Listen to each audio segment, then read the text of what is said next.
বলক ৰাইজ দেৰি নকৰা কৰি আজিৰ ভিডিঅ'টো আৰম্ভ কৰোঁ। এই যে বটলকেইটা যে মানে বটলি আনলোঁ, তাৰপিছত মনতে ভাবিছোঁ কি কৰা যায়, কি কামত খটোৱা যায়। তাৰপিছত মনতে ভাবিলোঁ কিবা এটাতো কৰিব লাগিব।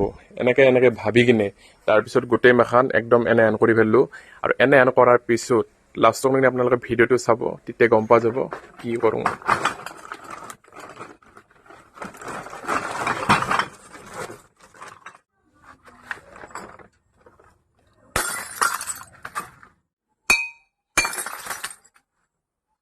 আপোনালোকে এইটো কাম কৰিব পাৰে, মানে ক'ৰবাত যদি খালী বটল চটল এনেকৈ দেখা পায় মানে এনে মানে ফেলিডাত কৰি কোনোবাক মিছা কাটবহে ভৰি চৰি, তো কাটাত কৰি মানে আপোনালোকে আনি কিনে মানে কিবা নহয় কিবা কামত মানে এনেকৈ খুটাব পাৰে।